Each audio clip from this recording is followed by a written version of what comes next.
오늘 우리에게 주신 말씀은 욥기서 23장 8절로 10절이 되겠습니다.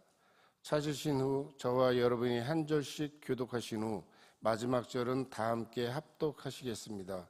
욥기 23장 8절로 10절입니다. 그런데 내가 앞으로 가도 그가 아니 계시고 뒤로 가도 보이지 아니하며 그가 왼쪽에서 일하시나 내가 만날 수 없고 그가 오른쪽으로 돌이키시나 배울 수 없구나. 그러나 내가 가는 길을 그가 아시나니 그가 나를 단련하신 후에는 내가 순금같이 되어 나오리라. 아멘. 내가 물 가운데로 지날 때에 내가 너와 함께 할 것이라. 강을 건널 때에 물이 너를 침몰할 것이며 내가 불 가운데로 지날 때에 타지도 아니할 것이요 불꽃이 너를 사르지도 못하리니. 아멘. 이사야 43장 2절의 말씀으로 사랑하는 우리 시내가 푸른나무교회 귀한 성도님들을 축복합니다. 이 주일 새벽 어둠을 뚫고 주님의 이 성전에 나오신 여러분을 주님의 이름으로 환영하고 축복합니다. 혹시 이사야 43장 2절의 말씀처럼 물 가운데를 지나고 계십니까? 하나님이 침묵하시는 것 같은 그러한 강을 건너고 계십니까? 아니면 단련의 불 가운데로 내가 지나고 있습니까? 주님이 약속하십니다. 내가 너와 함께 할 것이라. 보이지 않습니다. 보이지 않아도 함께 하십니다. 하나님의 음성이 하나도 들리지 않아도 함께 하십니다. 느껴지지 않아도요, 함께 하시며 그 임마누엘 하나님이 지금 이 자리에 저와 여러분 그 곁에 그 안에 내주하고 계십니다. 물이 침몰시키지 못할 것입니다. 불꽃이 절대 사르지 못할 것입니다. 왜냐하면 보배로운 하나님의 백성이기 때문입니다. 오늘 본문 욥기 23장 8절로 10절의 이 말씀을 통해서 정말 침묵의 이 용광로에서 순금이 되어져가는 그 비밀을 깨닫는 은혜의 새벽 되시기를 주님의 이름으로 축원합니다. 사랑하는 성도 여러분, 이 새벽 우리가 이렇게 거룩한 주일 새벽을 깨우며 하나님 앞에 나왔습니다. 어떤 분들은 사람들이 많이 차 있어도 그 성전이 텅 빈 성전처럼 느껴질 수가 있습니다. 기도해도 내 메아리만 돌아오는 것 같고 찬양해도 내 입술만 움직이는 것 같습니다. 하나님이 정말 계실까? 정말 내가 어려움 가운데 있을 때, 힘든 가운데 있을 때에 우리 하나님이 살아계실까? 살아계시다면 왜 침묵하고 계실까? 이러한 질문을 우리는 종종 하게 됩니다. 우리 시대의 비극이 무엇인지 아십니까? 하나님의 부재는 절대 아닙니다. 하나님의 침묵이라는 것입니다. 일본의 엔도 쿠샤도라는 우리 목사님은 침묵이라는 책을 썼습니다. 하나님의 응답이 아무리 불러도 돌아오지 않으니 정말 그 마음의 답답함과 또 기다림 속에 결국에 얻은 답은 하나님의 음성은 여전히 들리지 않지만 지금껏 인도하신 그 하나님께 대한 감사였습니다. 어떻게 말씀드리면 하나님의 이 침묵이라는 시간은 저에게도 있고 여러분에게도 있습니다. 그 하나님의 침묵을 견디지 못하는 연약함이 우리를 힘들게 할 뿐입니다. 19세기 독일 철학자 니체가 이렇게 얘기하죠. 신은 죽었다. 이렇게 선언했을 때 그것은 하나님께서 실제로 죽으셨다라는 그런 말이 아닙니다. 현대인들이 더 이상 하나님을 경험하지 못한다라는 것에 대한 절규였습니다. 그리고 오늘 21세기를 살아가고 있는 우리도 비슷한 고백을 하고 있습니다. 하나님 당신은 어디 계십니까? 이 나라와 민족, 정치, 경제, 사회, 문화, 세계의 정세를 보며 하나님 당신은 지금 무엇을 하고 계십니까? 이러한 질문을 하기 마련입니다. 통계를 보면요, 신앙생활을 하고 있는 우리 크리스찬들 중에 70% 이상이 하나님의 침묵을 경험한다라고 대답했습니다. 기도해도 응답이 없습니다. 매일 성경을 읽어도 매일 큐티를 해도 깨달음이 없습니다. 예배를 드려도 감동이 없습니다. 이것이 우리의 현실이라는 것입니다. 그런데 여러분, 놀라운 사실이 있습니다. 이런 경험이 나만의 것, 우리만의 것이 아니라는 것입니다. 오늘 성경에서 가장 의롭다고 한 사람, 가장 경건한 사람으로 평가를 받았던 이 욥 역시 그러한 경험을 똑같이 했다라는 것입니다. 오늘 우리가 읽지는 않았지만 욥에 대한 기본적인 그런 은혜와 지식들이 아마 있을 줄을 압니다. 혹시 1장 1절에 보면 욥을 이렇게 소개하죠. 욥은 우스라는 그 땅 가운데에서 아주 온전하고 정직하고 하나님을 경외했고 악에서 떠난 자였더라. 이렇게 욥기 1장 1절은 욥을 소개합니다. 여러분, 이건 무엇을 의미합니까? 욥이 우리와 달랐을까라는 것입니다. 오늘 이렇게 적어도 새벽을 깨우는 여러분, 욥 역시 새벽에 하나님을 부르짖는 걸 멈추지 않았을 겁니다. 헌금도 열심히 했을 거고요. 오늘날로 비교하면 주일 성수도 열심히 하고요. 교회 봉사도 열심히 했습니다. 그리고 모든 계명을 지키기 위해서 몸부림쳤을 것입니다. 하나님이 직접 의롭다라고 인정한 사람이 욥입니다. 그런데 이 욥에게 무슨 일이 일어납니까? 첫째 날 막 종이 달려와서 얘기합니다. 주인님 큰일 났습니다. 스바 사람들이 습격해서요, 우리가 지금 키우고 있던 모든 소와 나귀를 빼앗고 종들을 다 죽여버렸습니다. 이런 말이 끝나기도 딱 무섭게 두 번째 종이 막 뛰어옵니다. 아이고 주인님 큰일 났습니다. 하늘에서 지금 불과 유황이 떨어져서요, 양떼와 목자들이 다 죽었습니다. 다 죽었습니다. 이 두 번째 종의 이야기를 들었을 때도 욥은 아이고 이러고 있었을 겁니다. 세 번째 종이 달려옵니다. 갈대아 사람들이 이제는 그 나귀와 약대를 다 빼앗고요, 종까지 다 죽였는데요. 그리고 마지막 네 번째 종이 찾아옵니다. 이 소식은 욥의 심장을 찢어버립니다. 광풍이, 큰 바람이 집을 덮쳤는데 대개 자녀의 10자녀 모두가 다 죽었습니다. 여러분, 한번 상상해 보십시오. 아침에 사랑하는 가족들과 맛있게 식사를 하고 일을 떠나 나왔습니다. 저녁이 돼서 집에 돌아와 보니 빈 의자만 10개가 남아있는 거예요. 사랑하는 자녀들의 웃음소리로 가득했던 그 집에 하루아침에 무덤이 되어버렸습니다. 그런데 그것이 끝이 아니었습니다. 욥이 어떻게 됩니까? 온몸에 심지어 발바닥까지, 정수리까지 악창이 나기 시작했습니다. 썩어 들어가는 그 고통을, 그런데 신기하게 너무 간지러운 거예요. 잿더미에 앉았습니다. 광풍이 힘을고 지나간 그 집더미에 앉아서 그 무너진 기와장을 주워들고 뭐합니까? 몸을 긁으며 차라리 죽기를 바라고 있습니다. 저와 여러분이 이 상황에 속한다면 욥이랑 똑같은 고백을 하지 않겠습니까? 하나님, 차라리 죽여주십시오. 그런데 욥이 어떻게 행동합니까? 오늘 본문에 보면 내가 앞으로 가도 그가 아니 계시답니다. 즉 내일을 생각해 보니까, 미래를 고민해 보니까 하나님이 보이지 않을 것 같다라는 거예요. 뒤로 가도 보이지 아니하며 뒤를 돌아보니까 하나님 지금껏 저를 인도하신 게 맞습니까? 왼쪽에서 일하시는데 하나님 내가 만날 수 없는데요. 동쪽으로 가도 하나님을 볼 수 없다는 거예요. 오른쪽으로 돌이켜서 딱 봐도 하나님을 뵐 수가 없대요. 서쪽으로 가도 하나님을 볼 수가 없다는 겁니다. 사방이 완전히 막혔습니다. 하늘도 막혔습니다. 땅도 막혔습니다. 이것이요 바로 욥의 절망입니다. 그런데 여러분, 우리가 반드시 물어야 될 질문이 하나 있습니다. 정말 하나님이 안 계셨습니까? 정말로 하나님이 욥을 버리셨습니까? 아니요. 욥기 1장과 2장으로 돌아가 보면 거기에 아주 놀라운 장면이 하나 나옵니다. 하늘의 법정에서 하나님과 사탄이 대화하는 장면이 나오죠. 사탄이 말하죠. 하나님, 욥이 까닭 없이 하나님 당신을 경외하겠습니까? 주께서 그렇게 복을 주셨으니까 섬기는 거예요. 모든 것을 빼앗으면 하나님 당신을 욕할 것 아닙니까? 라고 이렇게 얘기합니다. 하나님이 사탄에게 얘기하죠. 좋다. 그의 모든 소유물을 내 손에 내가 맡기겠다. 사탄, 너에게 내가 맡길 테니까. 그런데 그의 생명 하나만큼은 해하지 말라. 여러분, 이것을 주목하십시오. 욥은 하나님을 볼 수가 없었습니다. 저는, 여러분은 하나님을 볼 수가 없습니다. 하지만 하나님은 우리와 저를, 그리고 욥을 바라보고 계셨습니다. 욥은 하나님이 침묵한다고 생각했지만 하나님은 그 욥의 고통에 경계선을 딱 그으셨습니다. 이것이 무엇입니까?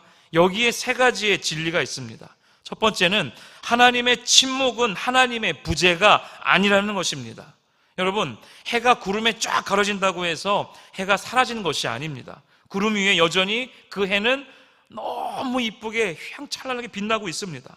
마찬가지로 하나님이 침묵하신다라고 하나님이 안 계신 것이 아니라는 겁니다. 시편 139편 7절로 8절에 이렇게 얘기합니다. 내가 주의 영을 떠나 어디로 가며 주의 앞에서 어디로 피하리이까. 8절에 내가 하늘에 올라갈지라도 거기 계시며 스올에 내 자리를 펼지라도 거기 계시니이다. 아멘이십니까?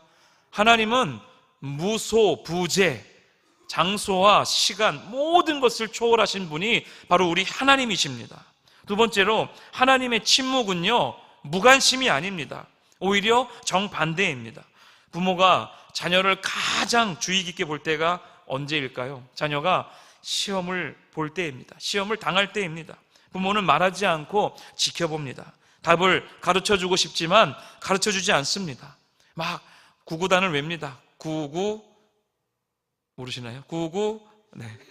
기다리지 않습니까? 끝까지 기다려요. 왜요? 그 자녀는 그걸 외웠고 그것을 생각하기 위한 시간이 필요할 뿐이에요. 너무 가르쳐주고 싶죠. 하지만 훈련과 단련을 위해 뭐합니까? 부모는 기다려요. 제가 그 상황에 지금 놓여 있습니다. 4416 막 이렇게 막 하고 있어요.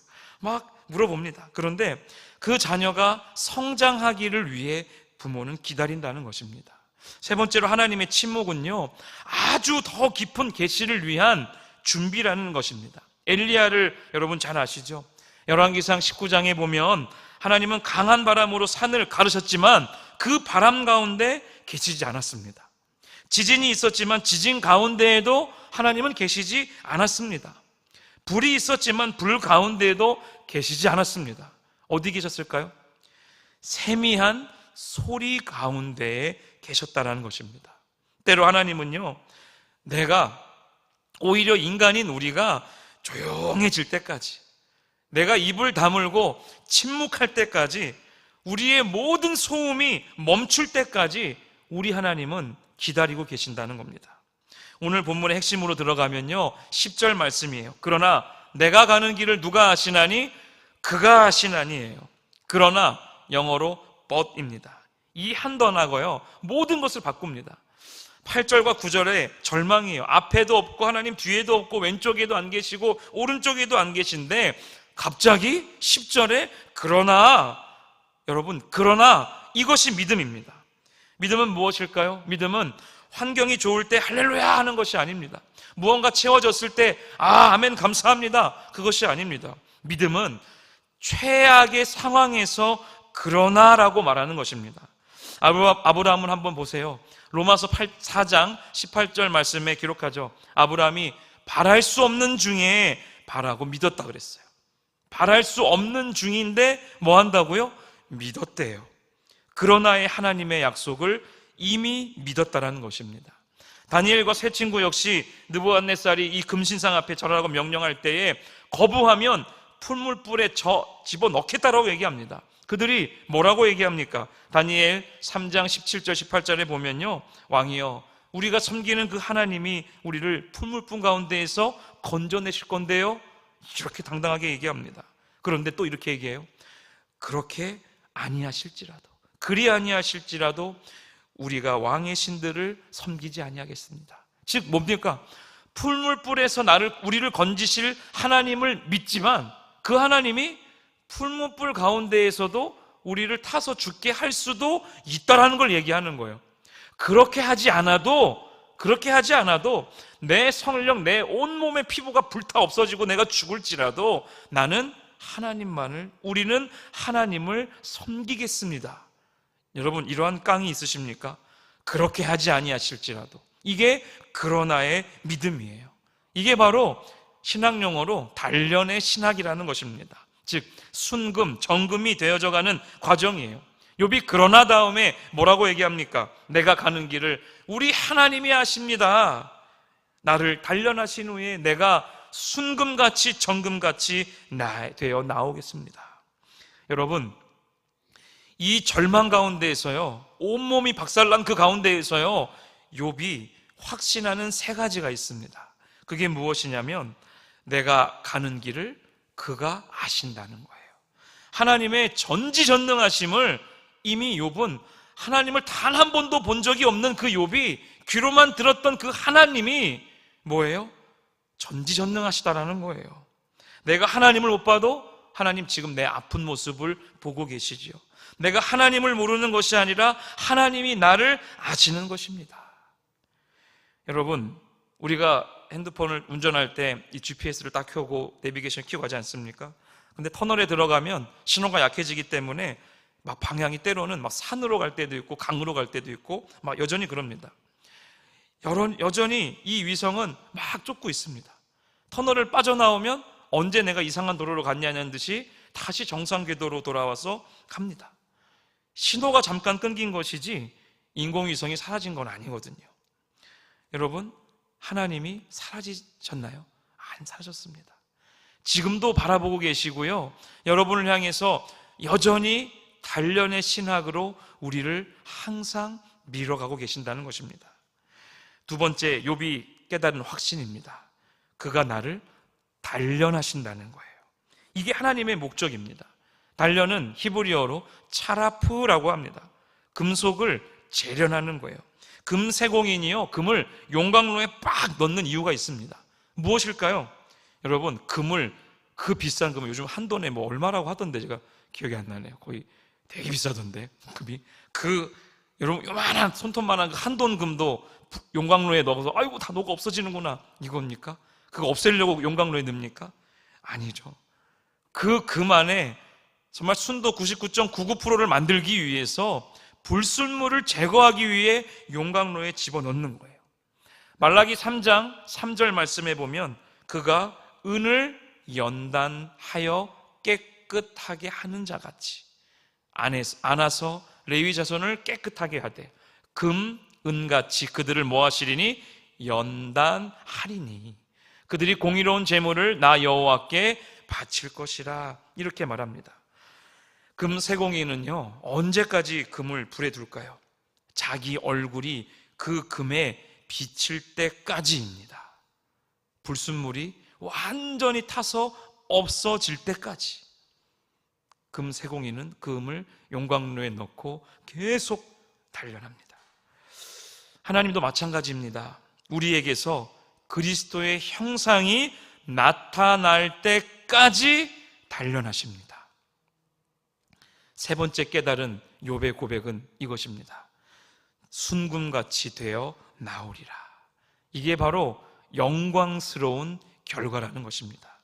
베드로전서 1장 7절에 보면 우리의 믿음의 확실함, 이렇게 고백합니다. 한번 다 같이 읽어보겠습니다. 시작. 너희 믿음의 확실함은 불로 연단하여도 없어질 금보다 더 귀하여 예수 그리스도께서 나타나실 때에 칭찬과 영광과 존귀를 얻게 할 것이니라. 아멘. 고난 전의 욥과 고난 후의 욥은요, 완전히 다릅니다. 욥기 42장 5절에 보면 욥이 고백하죠. 우리가 아는 명품 고백입니다. 내가 주께 대해서, 하나님에 대해서 귀로만 들었습니다. 그런데 하나님, 이제는 제 눈으로 하나님을 배웁나이다. 그 다음에 하는 고백이 뭔지 아십니까?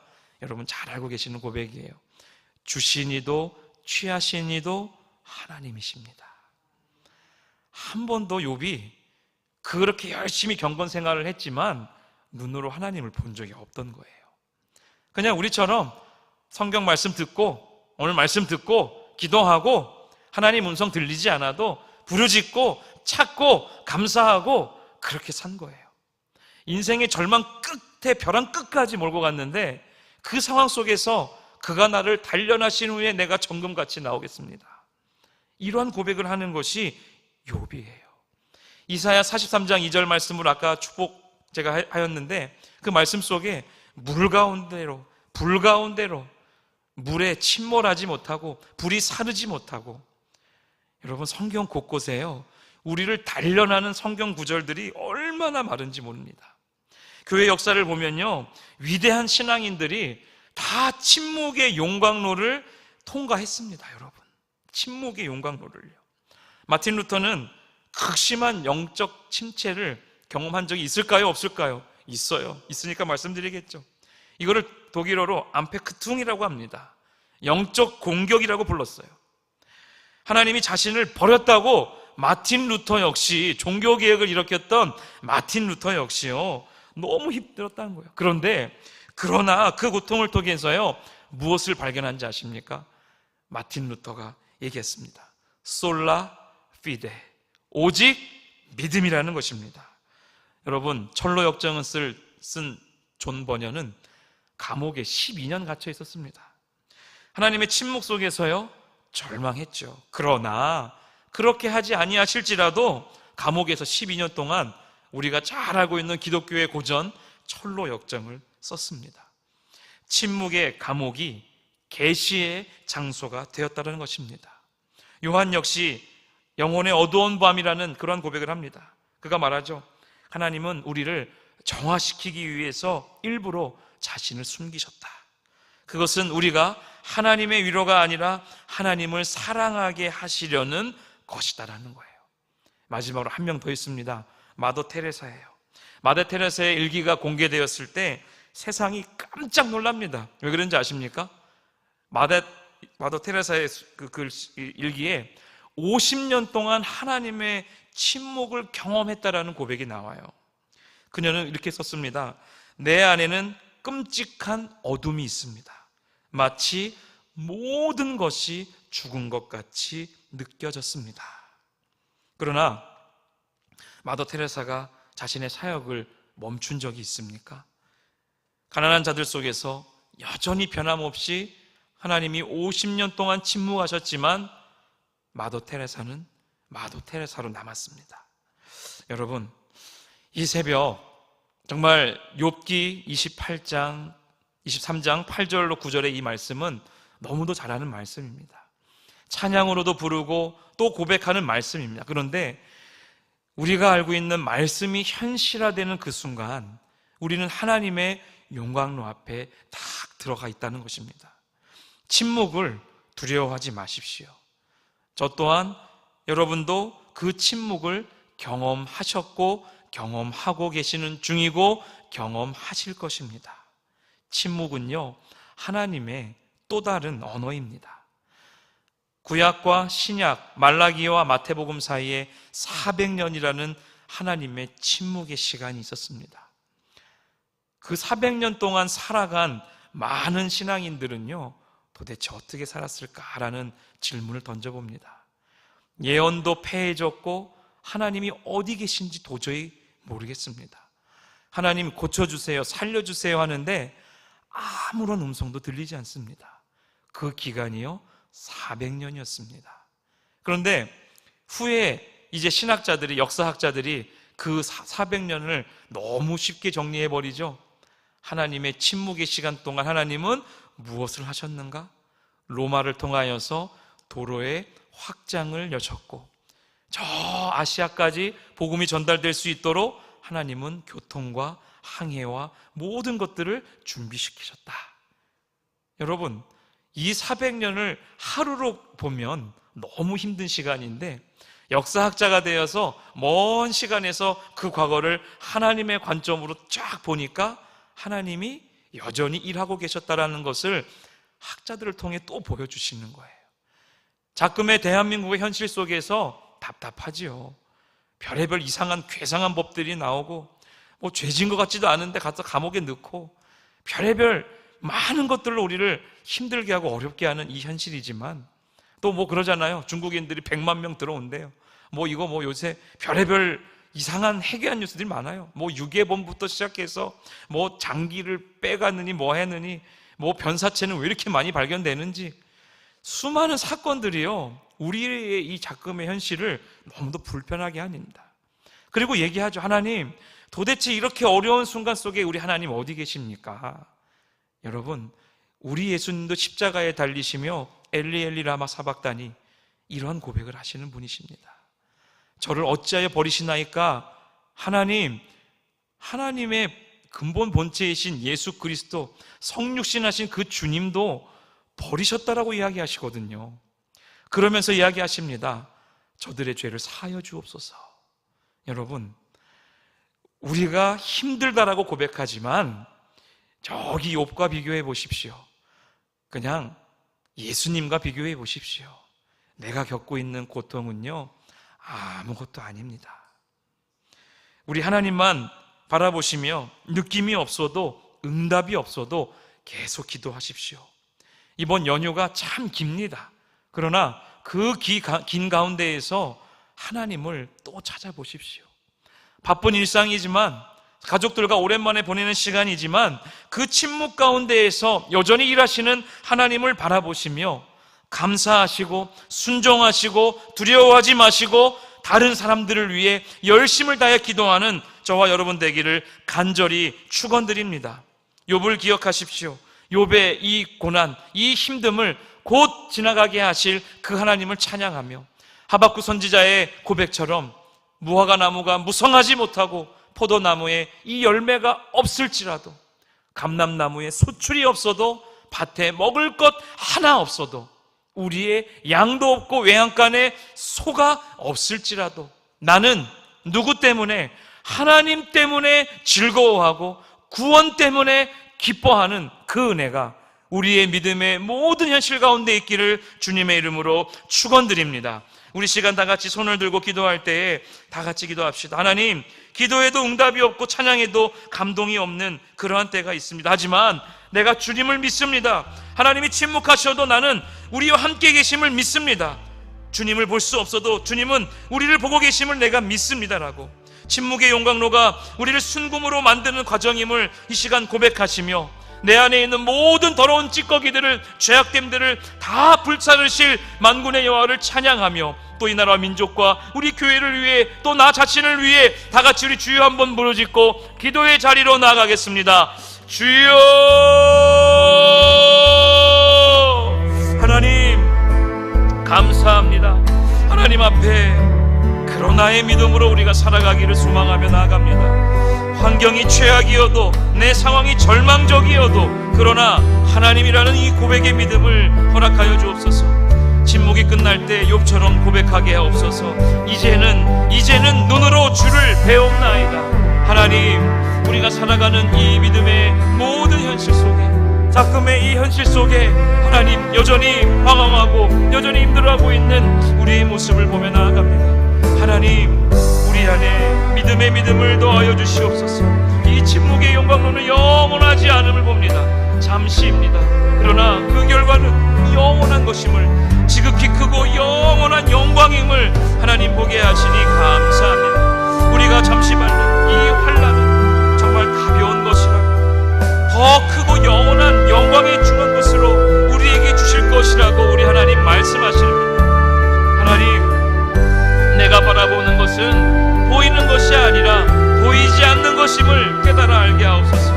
전능하신 아버지 하나님, 내 안에 역사하시는 하나님의 손을 보게 하여 주시옵소서.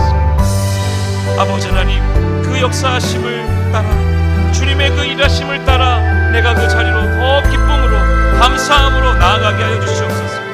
오늘 이 자리가 영원토록 주를 예배하는, 영원토록 주를 찬양하는 기쁨의 자리가 되게 하여 주시고, 하나님 앞에 감사와 찬양으로 나아가는 우리의 삶의 여정이 되어지게 하여 주시옵소서. 하나님, 어제도 계셨고 오늘도 계시며 다시 오실 그 만왕의 왕을 찬양하며 나아가오니 하나님 역사하여 주시옵소서. 우리 가운데에 하나님 힘을 더하여 주시고 은혜를 더하여 주시고, 아버지 하나님, 사방이 막힌 것 같더라도 지금도 일하시는 그 하나님을 바라보며 끝까지 믿음 잃지 않게 하여 주시옵소서. 믿음의 믿음을 더하시고 우리에게 아버지 하나님 살아계신 주님의 능력을 밝혀